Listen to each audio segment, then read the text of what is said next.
People are reacting to this kind of heroism as well, where ఒక బాయ్ని కాపాడడానికి వచ్చే ఒక లాయర్ ఎంత ఇంపార్టెంటో ఆ క్షణానికి. అలా మంగపతి ఆ వీడియో చూపించిన తర్వాత మంగపతి వాక్స్ ఫ్రమ్ బార్ నుంచి బెంచ్ దాకా వస్తారు ఆయన. సో ఇవన్నీ సీన్స్ చూస్తున్నప్పుడు నాకు ఏమనిపించిందంటే, నాకు అర్థమైంది ఏంటంటే హీరోయిజం అనేది ఏ రకమైన ఉండొచ్చు. సో హీరోయిజం అనేది కేవలం మనము కత్తి పట్టుకుంటేనే రావాల్సిన అవసరం లేదు. కేస్ ఫైల్ పట్టుకొని వాక్ చేసినా కూడా వస్తుందని నాకు అర్థమైంది అది. సో అది that is my personal discovery sir. But most importantly that నేను ఎంత పెద్ద స్టార్ కంటే కూడా ఆ మూమెంట్లో వాళ్ళు ఎలా ఫీల్ అయ్యారు అనేది నేను గమనించా. నేను ఒక పెద్ద స్టార్ని కాకపోయి ఉండొచ్చు, కానీ అక్కడ ఆ కథలో ఆ మూమెంట్ వాళ్ళని మనసులో కదిలించింది. వాళ్ళకి ఒక ఎలివేషన్ వచ్చింది. అంటే హై వచ్చిందండి మనకి, గూస్ బంప్స్ అని అంటారు కదా. That is the moment sir. That is the moment that writing and music has created for that. So this is what I'm believing in personally.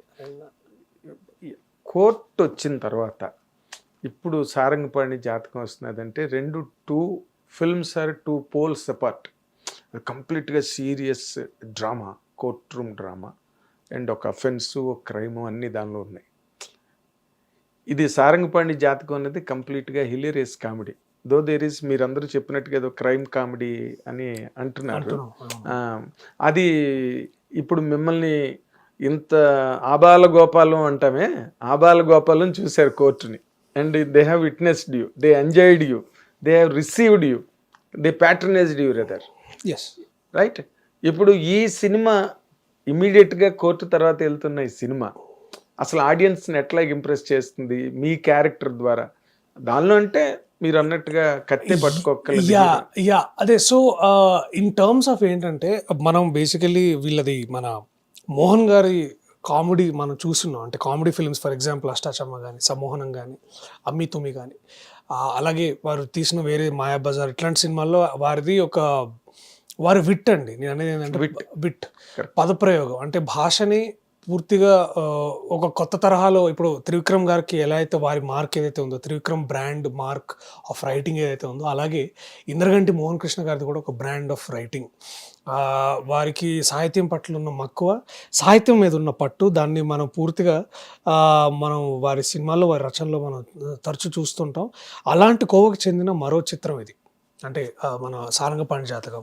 And ఈ సినిమా ఎలాగ impress చేస్తుంది అంటే, ఇప్పుడు చాలామంది తెలుగు రాష్ట్రాల్లో నాకంటే నా ప్రత్యేకంగా ఏంటంటే, ఇప్పుడు జాతిరత్నాలు కానీ లేకపోతే సేవ్ ద టైగర్స్ కానీ, clean comedy is always appreciated sir. కాస్త టైం పడుతుందేమో కానీ ఒక నిజాయితీగా తీసిన ఏ క్లీన్ కామెడీ అయినా ఇట్ విల్ ఆల్వేస్ వర్క్ అనేది మా నమ్మకం.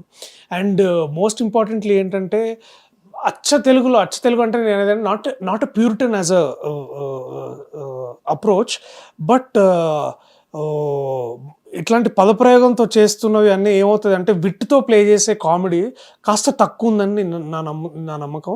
ఇది మళ్ళీ ఈ విట్తో ప్లే చేసే ఈ స్క్రీన్ రైటింగ్ కానీ, ఈ డైలాగ్ రైటింగ్ కానీ జనాలు కొత్తగా అనిపిస్తుందని నాకు. అంటే ఇంతకుముందు రాలేదంటే వచ్చింది, కాస్త తగ్గింది. ఈ మధ్య డార్మెంట్ అయిపోయింది కదా కంప్లీట్గా, అట్లా కూడా అనుకోవచ్చు. లేకపోతే సో నేనేమన్నా కామెడీ టేకింగ్ డిఫరెంట్ టైప్స్. ఇప్పుడు ఒక జాతిరత్న అంటే ఒక Anudeep kind of style of writing వేరు, కళ్యాణ్ లాంటి స్టైల్ ఆఫ్ రైటింగ్ వేరు, అట్లాగే మోహన్ గారి స్టైల్ ఆఫ్ రైటింగ్ వేరు. సో ఈ రైటింగ్కి, ఈ క్యారెక్టర్స్ బిల్డింగ్ని, ఈ క్యారెక్టర్ వరల్డ్ బిల్డింగ్ ఇది చాలా మెస్మరైజింగ్గా ఉంటుందని నా నమ్మకం.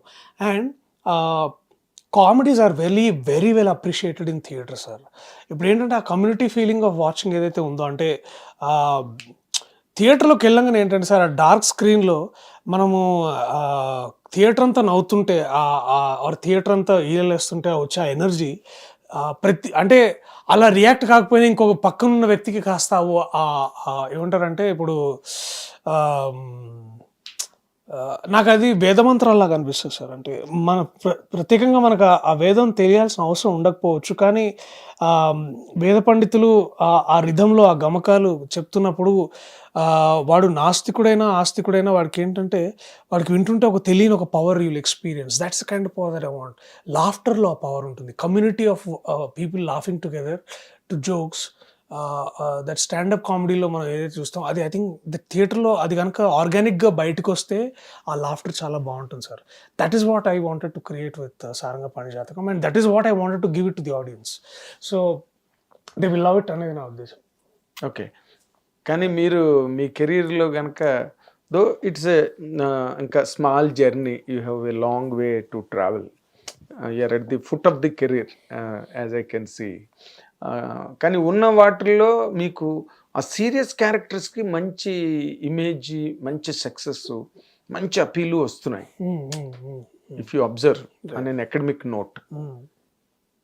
కామెడీకి ఫర్ ఎగ్జాంపుల్ డార్లింగ్ చేశారు మీరు, కొంచెం less received, of course less received.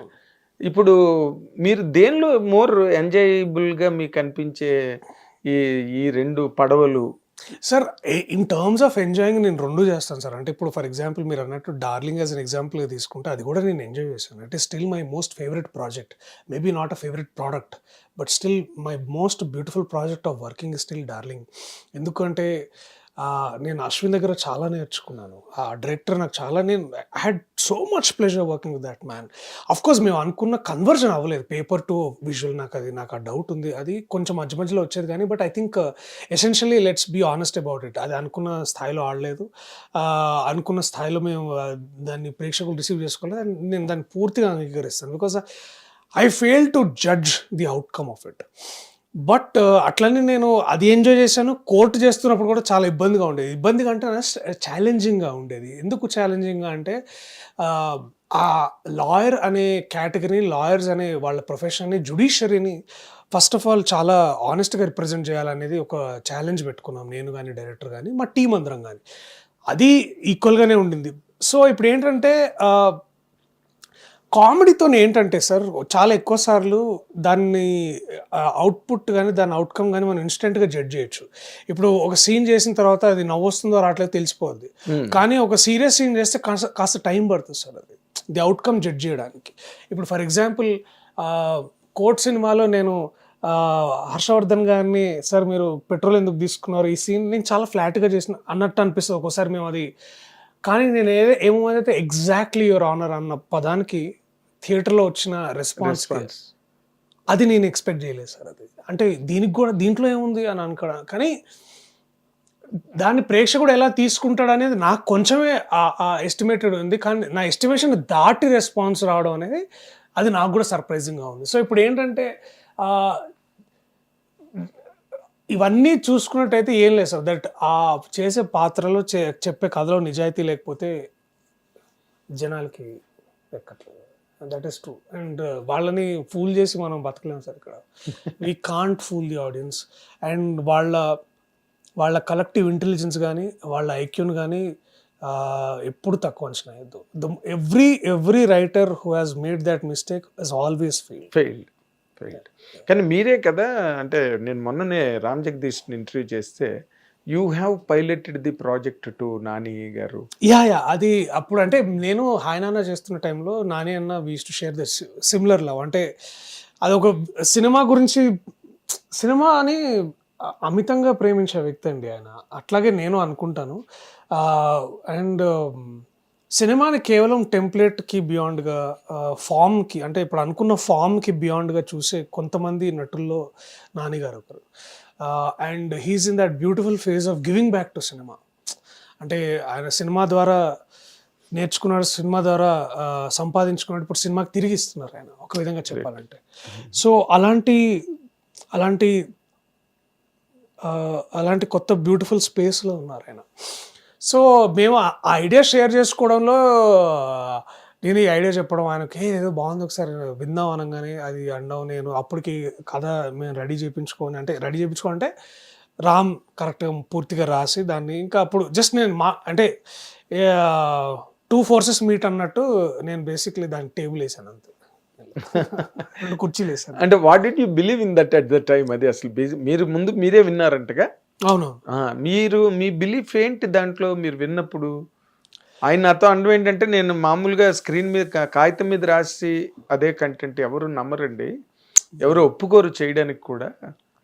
Sir మన కోర్ట్ రూమ్ డ్రామాలు అంటే బాగా గుర్తొచ్చేది ఏంటంటే సార్ వాదనలు ప్రతివాదనలు సార్. చాలా ఎక్కువ సార్లు గుర్తొచ్చేది.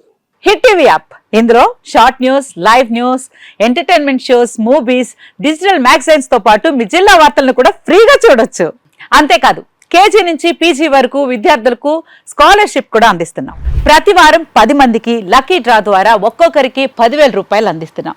ఇంకెందుకు ఆలస్యం, వెంటనే హిట్ టీవీ యాప్ ని డౌన్లోడ్ చేసుకుని ఫ్రీగా ఎంటర్టైన్మెంట్ పొందండి. Hit TV app. Hit TV app. Please download Hit TV app. Hit TV యాప్ని ఫ్రీగా డౌన్లోడ్ చేసుకొని ఎంజాయ్ చేయండి. మీకు నచ్చిన ఎంటర్టైన్మెంట్ కోసం హిట్ టీవీ యాప్ ని ఫ్రీగా డౌన్లోడ్ చేసుకుని ఎంజాయ్ చేయండి. హిట్ టీవీ యాప్ని డౌన్లోడ్ చేసుకుని ఆస్వాదించండి, ఆశీర్వదించండి. ఇంతమంది సెలబ్రిటీలు హిట్ టీవీ యాప్ ని డౌన్లోడ్ చేసుకోండి అని చెప్తున్నారంటే ఎంత మంచి యాప్ ఆలోచించండి. అమెరికా అమెరికా అమెరికా అమెరికాలో చదవాలనుకునే వాళ్ళకి విశ్వసనీయమైన పేరు మన శౌర్య కన్సల్టెన్సీ. UK లో 1 year masters. UK లో 1 year masters. 2 years work permit up to 5 years visa. Contact Saurya Consultancy. Contact 89851 89851.